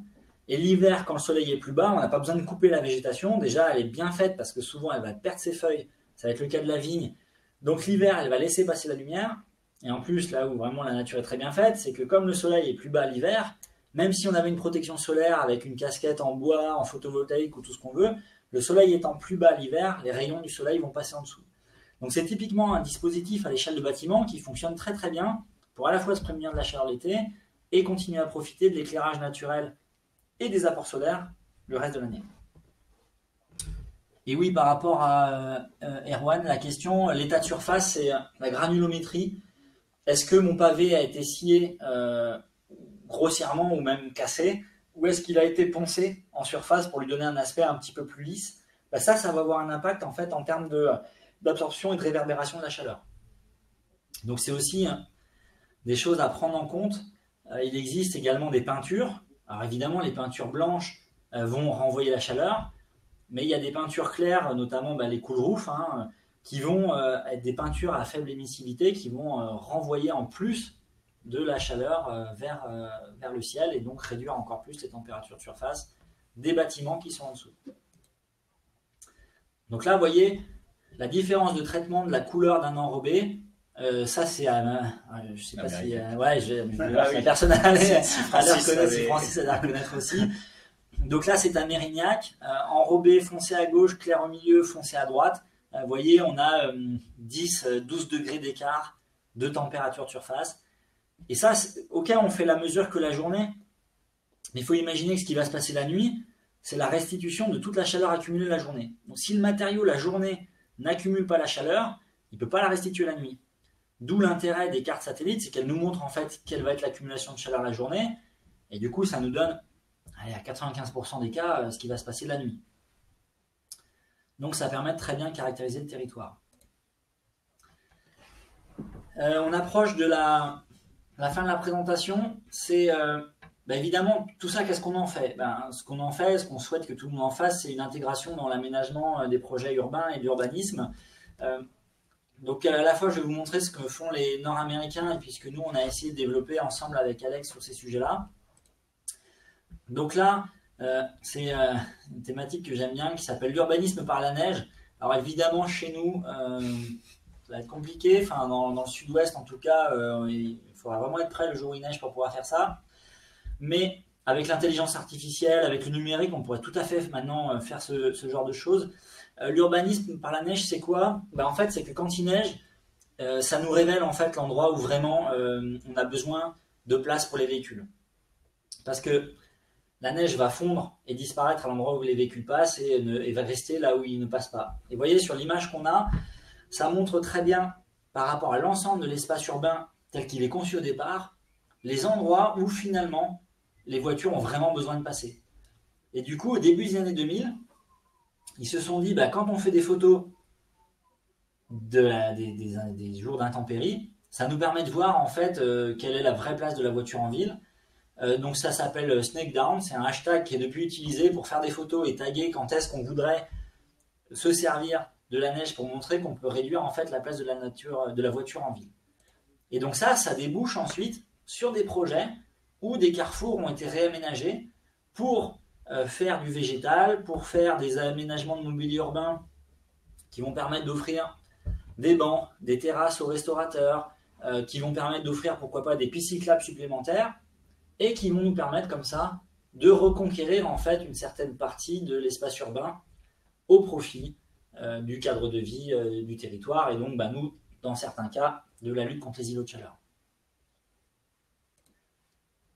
On a également, donc ça c'est un outil qu'on a développé avec Alexandre, développé l'outil Score ICU qui permet en fait, vous voyez, on a fait pas mal des études de cartographie des territoires, de campagne de mesure des territoires urbains par rapport au changement climatique et aux îlots de chaleur. Et en fait, on s'aperçoit qu'on sait caractériser de manière assez simple pour pouvoir dire, dans le cadre d'un projet d'aménagement, de rénovation, quels vont être les points chauds, les points tièdes, les points frais de l'aménagement, sans forcément faire une carte satellite, sans forcément faire une modélisation numérique, sans forcément, dit autrement, avoir un budget d'études très important. Là, en gros, en une journée de calcul, on est capable d'évaluer un projet et ses variantes pour pouvoir montrer assez rapidement ce qui fonctionne et ce qui fonctionne moins bien dans le projet d'aménagement. Raté, Francis. C'est pas la place du Parlement, on est à Lyon, c'est la place des Jacobins. Voilà. Mais c'est vrai que ça aurait pu ressembler. Ouais. Et effectivement, la remarque de Dominique sur l'urbanisme par la neige, effectivement, le trafic est plus faible en fait par temps de neige parce qu'il y a des gens qui se déplacent plus ou qui se déplacent différemment.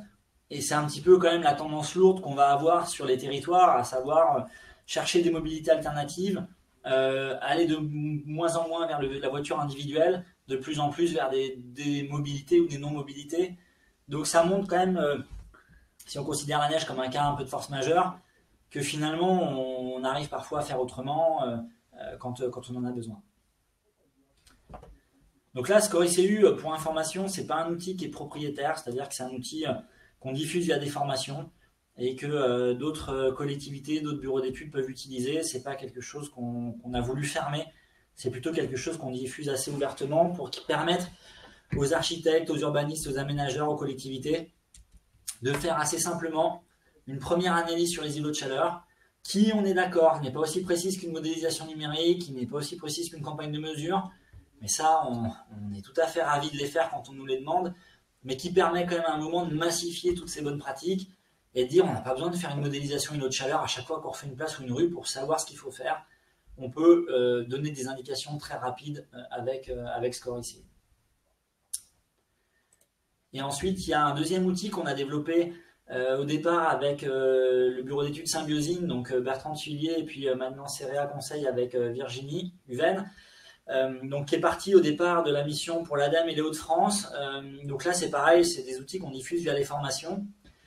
Et en fait c'est un outil qui au départ était que pour la région des Hauts-de-France et puis maintenant qu'on a étendu sur d'autres territoires et qui permet de à la fois comptabiliser le stockage de carbone apporté par les arbres, mais également d'évaluer les différentes essences entre elles selon les services écosystémiques, enfin selon 6 critères plutôt, qui sont le stockage de carbone, l'adaptation au climat, les îlots de chaleur, la biodiversité, la qualité de l'air et le potentiel allergisant ou pas de l'essence. Et de la même façon, dépasser l'approche ornementale pour aller vers une approche vraiment la nature au service de la ville. Alors ça peut choquer hein, de dire ça, d'avoir une approche vraiment la nature au service de la ville, mais c'est vraiment des arguments pour convaincre.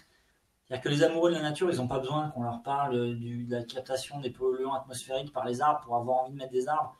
Mais à un moment, quand sur des projets, on est sur des arbitrages d'abattage ou pas d'arbres pour faire de la place à des bâtiments, de la voirie, des choses comme ça, on a besoin d'arguments pour dire mais attention, si vous ne tenez pas compte du pouvoir naturel de l'arbre, il y aura des mesures compensatoires à prévoir qui vont être beaucoup plus chères que celles offertes par naturellement la nature. Donc ça, c'est des outils qui permettent également de faire beaucoup de pédagogie et de donner des arguments en fait, aux gens sur les projets d'aménagement. Voilà, donc une conclusion assez simple sur ces sujets-là. C'est vrai que la nature en ville, c'est quand même beaucoup de mesures sans regret. Alors voilà, planter un arbre, ok, il y a la gestion des réseaux, il y a des choses à avoir en tête, mais il y a des outils techniques et des réponses techniques qui permettent de gérer ces problématiques-là. Et au pire du pire, si on plante un arbre et qu'on s'est trompé, on peut le couper. Ce qui n'est pas forcément vrai. Une fois qu'on a coupé l'arbre, si les arbres existants, j'entends, si on les a coupés et qu'on n'est plus d'accord, là ça marche plus. C'est-à-dire que ça, couper des arbres, c'est pas des mesures sans regret. Couper des arbres, c'est des mesures définitives où il faut attendre 20 ou 30 ans pour récupérer les bénéfices de ce qu'on a arrêté. Alors que si on plante un arbre et qu'on se trompe, au final, par rapport à l'état existant, on ne prend pas un risque élevé. On l'a vu, il y a beaucoup de bénéfices et des coûts réduits en fait quand on raisonne en approche globale. C'est vrai que souvent, les services espaces verts des territoires nous disent bah, on est en un budget contraint, contexte de baisse des dotations de l'État, on n'a pas un budget limité pour les arbres. Mais si on avait une mutualisation des services offerts par les arbres à l'échelle de l'ensemble du territoire, on s'apercevrait que ça coûte pas cher en fait les arbres par rapport à tout ce que ça nous rapporte au niveau du territoire. Et puis également, il faut anticiper parce qu'en ce moment, on parle beaucoup du climat 2050. Le climat 2050, si on veut utiliser la nature en ville, en 2050, il faut la planter maintenant. Parce que c'est pas en 2048 qu'on plantera les arbres qui nous feront le climat urbain de 2050, c'est vraiment les choix d'urbanisme qu'on fait aujourd'hui. Et donc, il est vraiment important de ne pas tarder pour pouvoir bénéficier après de tous ces bénéfices et de ces nombreux services écosystémiques. Voilà, c'est un petit peu tout ce qu'on avait prévu de vous présenter. C'est un petit peu particulier de présenter sans avoir les retours en direct. On espère que ça vous a plu. On a encore une vingtaine de minutes pour répondre à vos questions. Donc on va déjà prendre peut-être celles qu'il y a dans le chat. Ouais, c'est ça. Et puis si vous en avez d'autres, ben, allez-y, profitez-en. On a encore jusqu'à 5 heures pour y répondre. Je vais interviewer. Je vais reprendre les questions qu'on a eues. Alors, je vais peut-être commencer par celle de Xavier. Comment avez-vous validé la méthode Score ICU? Alors, comment on a validé Score ICU? Score ICU, ça vient au départ d'une demande de la métropole de Bordeaux, à qui on a fait vraiment une grosse étude sur 1 an et demi. Avec l'association climatique de Moyenne-Garonne, on a fait 35 enregistreurs de température, 8 sites pilotes, campagne de mesure à vélo, carte satellite de jour, de nuit, des années 80 aux années 2000, campagne de survol en ULM. Franchement, on a vraiment fait tout ce qu'on pouvait faire. Sur la santé aussi. Ouais, le rapport entre îlot de chaleur et santé, enfin vraiment une démarche très complète. Et ensuite, ils nous ont demandé comment on passe à l'opérationnel pour une rue, une place, un aménagement. Donc on a développé Score ICU en 2016. Depuis, on a continué à le tester sur d'autres territoires, sur la métropole de Lyon, sur d'autres métropoles, à Niort, à Valence, enfin voilà, tous les territoires qu'on a pu accompagner. Et en fait, Score ICU ne communique pas sur une température. C'est-à-dire que Score ICU n'est pas un outil de modélisation. Il ne vous dit pas, il fera 36 ou 32 degrés. Il vous dit juste, sur votre aménagement, ce qui va être plutôt chaud, c'est ça, ce qui va être plutôt tiède, c'est ça, et ce qui va être plutôt frais, c'est ça. Et du coup, la méthode est valable, j'ai envie de dire, jusqu'à preuve du contraire, mais on a formé quand même de nombreuses personnes à son utilisation. Et jusqu'à aujourd'hui, on ne s'est jamais trompé parce que Score ICU va être beaucoup sur du bon sens. Il fait plus frais à l'ombre, il fait plus frais sous le végétal, il fait plus frais à proximité de l'eau. Et le fait de ne pas communiquer sur une température fait qu'on ne se trompe pas. Si ensuite on veut vraiment une température, on passe sur une modélisation numérique et on sait les faire également, donc ça ne pose aucun problème. Mais voilà, on est vraiment sur une première approche macro de ces enjeux-là. Alors, est-ce que la santé valide le score ICU? Non, je suis peut-être allé un peu vite dans mon propos. Dans la démarche pour l'étude des îlots de chaleur à Bordeaux, on a regardé également les emplacements des établissements médico-sociaux, maisons de retraite, EHPAD, crèches, hôpitaux, cliniques, parce qu'on sait bien qu'en période de canicule, les gens meurent soit chez eux, soit en maison de retraite, soit en établissement de soins parce qu'ils sont déjà faibles. Et donc l'idée, c'était de dire, c'est ces établissements qui sont particulièrement vulnérables, et donc il faut faire le lien entre les îlots de chaleur et la santé, à la fois géographiquement, et à la fois aussi parce que les conditions nécessaires à la formation des îlots de chaleur sont les mêmes conditions que les conditions nécessaires à la formation de la pollution atmosphérique, à savoir conditions anticycloniques, forte température, absence de vent. C'est là les conditions où on a de la pollution atmosphérique et des îlots de chaleur. Et ce qui fait qu'on peut avoir des phénomènes au niveau des poumons où on va avoir un phénomène d'épuisement que l'îlot de chaleur et les surcoûts la surchauffe liée à la chaleur va venir renforcer. Et la question d'Emmanuel, j'ai lu que si tous les revêtements étaient peints en blanc, cela pourrait avoir des conséquences sur le réchauffement de l'atmosphère. Qu'en pensez-vous? Alors, pas forcément le réchauffement de l'atmosphère, parce que c'est un petit peu comme les gaz à effet de serre. Ce qui va se passer, c'est que si on est sur des revêtements de couleur claire, on va renvoyer en fait le rayonnement vers l'espace, et c'est pas absorbé par les matériaux et renvoyé sous forme de rayonnement infrarouge la nuit. C'est-à-dire qu'on a cette notion que quand on renvoie la chaleur la journée, on est sur une lumière avec du visible, il y a de l'infrarouge, de l'ultraviolet, il y a tout un tas de rayons, mais on va aussi renvoyer du visible. Alors que le matériau, s'il est de couleur foncée, il va absorber ce rayonnement entrant, et la nuit il va le convertir, enfin il le fait aussi la journée, mais c'est la nuit que ça va poser le plus de problème, il va réémettre sous forme de rayonnement infrarouge. Donc on ne va pas forcément réchauffer l'atmosphère, et c'est aussi pour ça que sur la thématique du changement climatique, où il y a ce qu'on appelle la géo-ingénierie. La géo-ingénierie, c'est un peu la science, l'ingénierie de on n'a pas été capable de baisser nos émissions, le climat s'emballe, maintenant il faut sortir les grands moyens pour rafraîchir la Terre. Il y a des études sur améliorer l'albédo en fait, des territoires pour renvoyer une partie du rayonnement vers l'espace et du coup ne pas absorber la chaleur. Je ne vais pas rentrer dans le débat de est-ce que c'est bien ou pas la géo-ingénierie, mais c'est juste pour vous confirmer que les couleurs claires sont plutôt envisagées effectivement pour renvoyer la chaleur et a priori ils ne vont pas réchauffer l'atmosphère puisque ça va repartir vers l'espace.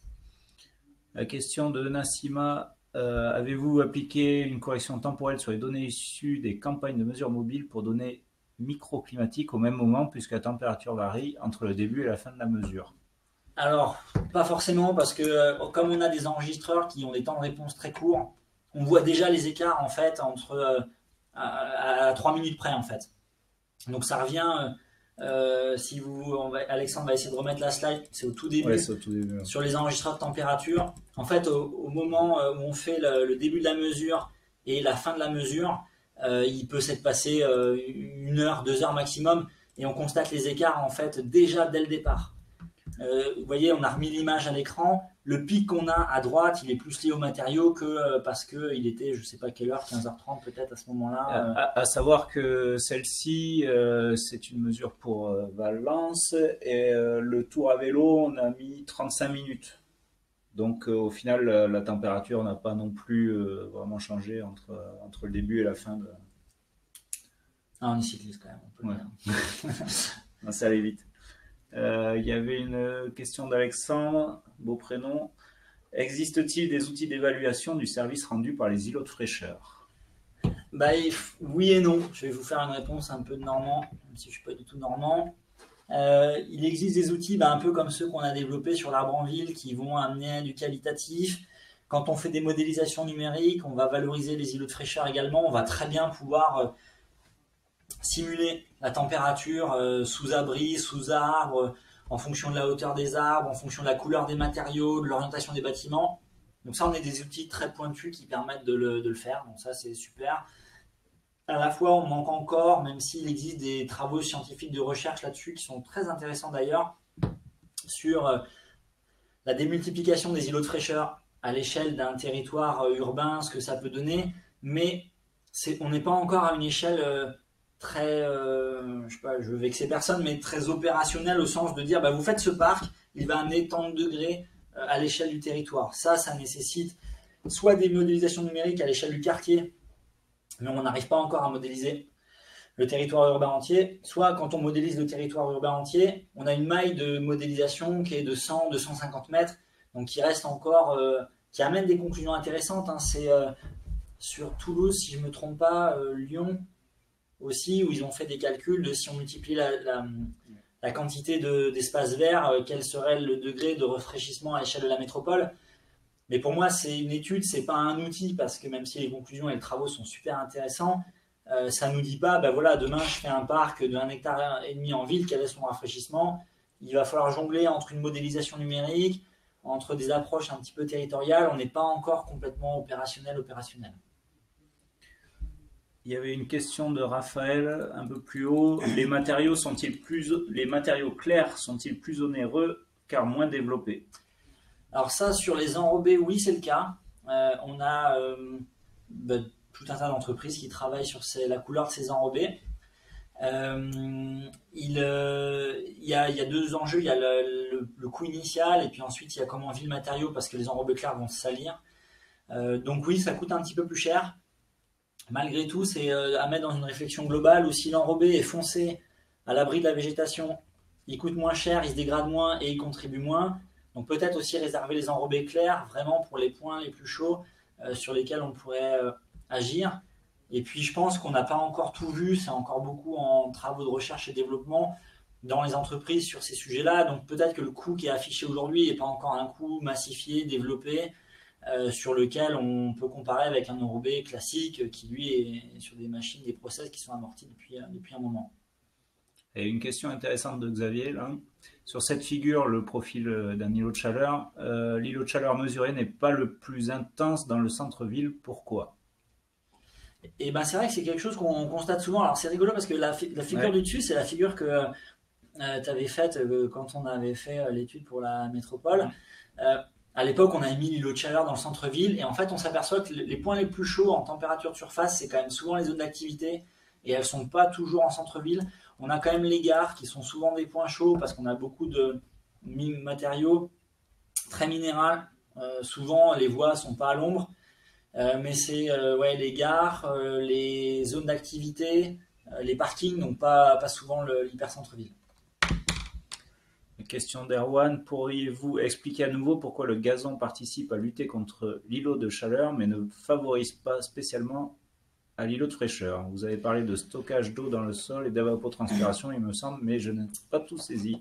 On réexplique. Eh ben, effectivement, c'est la fin de semaine aussi pour nous. Le gazon, donc s'il a de l'eau, il va évapotranspirer, mais en fait, il évapotranspire que au niveau du sol. Donc du coup, il rafraîchit, mais que en surface au sol.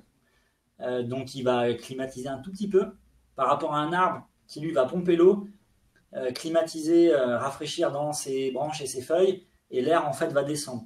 Donc le pouvoir de rafraîchissant est quand même beaucoup plus vrai pour les arbres que pour les gazons. Ben justement, on va revenir à une question de Nassima au début. Est-ce qu'il est mieux d'implanter des arbustes ou des arbres matures en ville?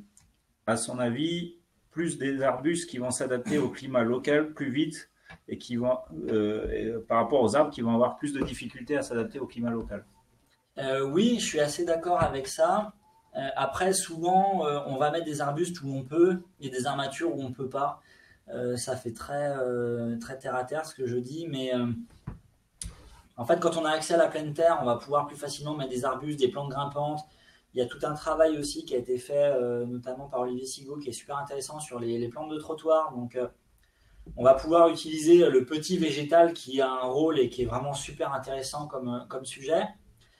Et par contre, quand on est sur des places très minéralisées, sur lesquelles, par exemple, parfois en dessous, il y a un parking, où il y a vraiment énormément de réseaux, on sait qu'on ne pourra pas planter. Les structures avec ou sans plantes grimpantes sont des solutions qui peuvent être intéressantes, notamment parce qu'elles peuvent être parfois amovibles.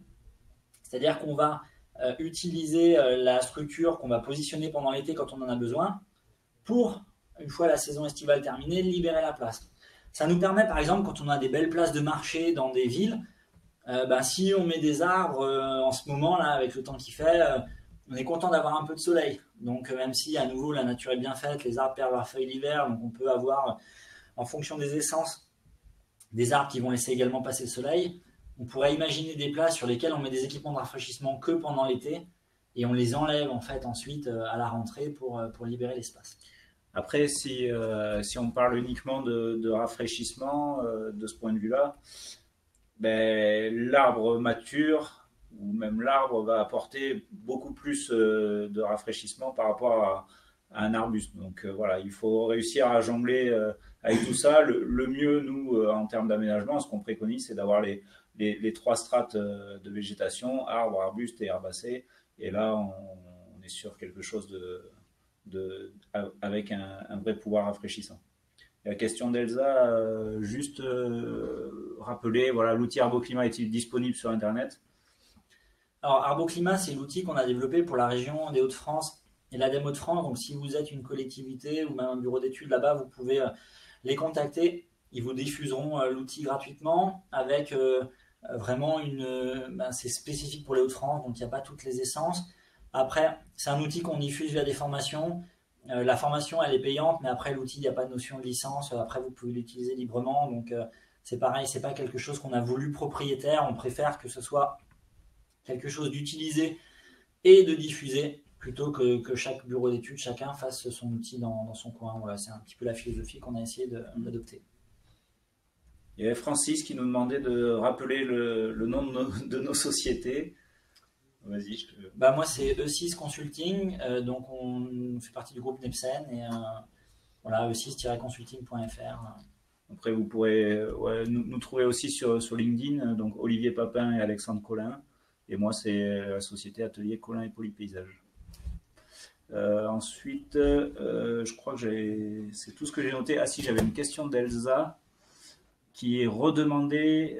Je ne vois pas bien comment on arrive à 1 dollar de coût pour 5,6 dollars de bénéfices à partir des chiffres indiqués. Donc on pourrait peut-être remettre la slide. Ouais, alors pour ne rien vous cacher, on a repris les résultats. C'est les bons résultats, hein. Le ratio de 1 pour 5,6, c'est le bon calcul.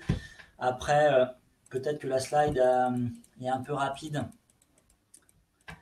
Mais on a repris tel quel, c'est ici, tel quel les résultats qu'avait calculé New York.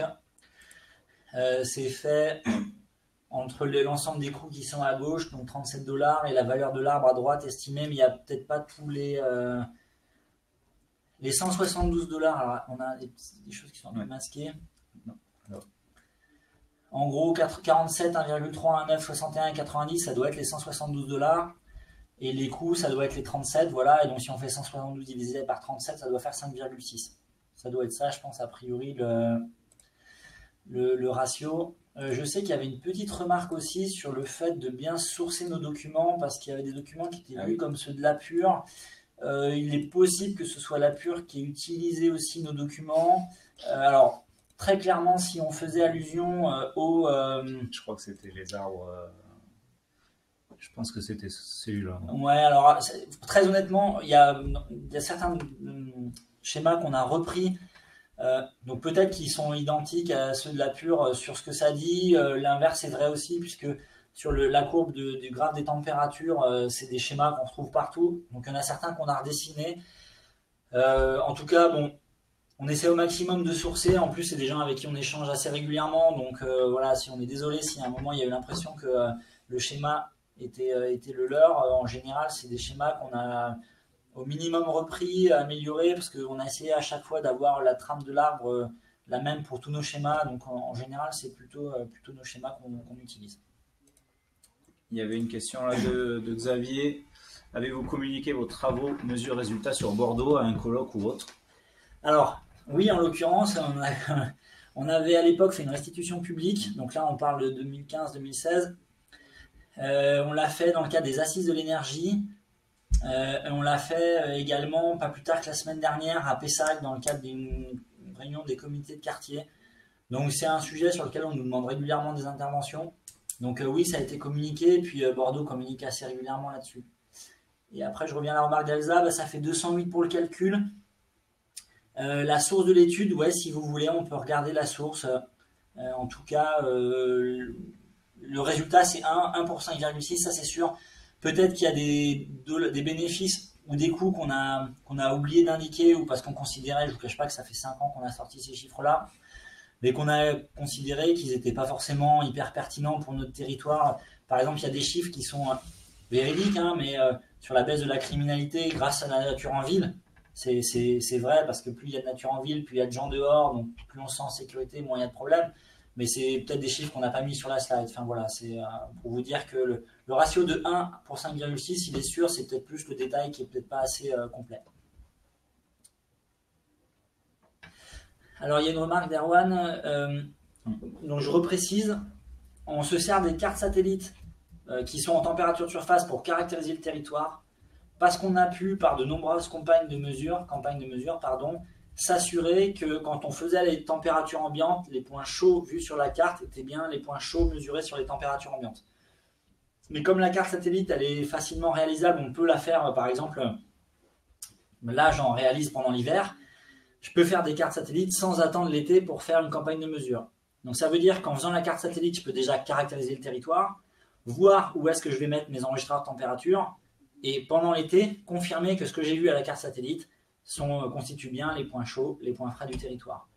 Ça nous permet comme ça aussi de pouvoir traiter plusieurs territoires en même temps et de ne pas attendre l'été pour bosser sur ces thématiques.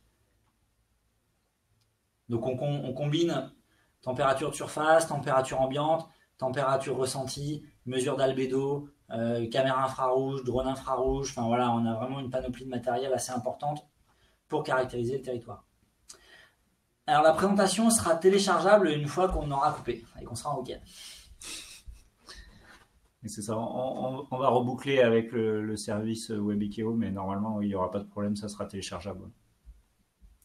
Mais il faut pour ça qu'on coupe la diffusion et on a encore 4 minutes devant nous. 4 minutes devant nous. Si vous avez d'autres questions, moi j'ai fait le tour de tout ce que j'avais donné, tout ce que j'avais récolté. Voilà, s'il y a encore une ou deux questions dans le chat, et puis après on vous libérera.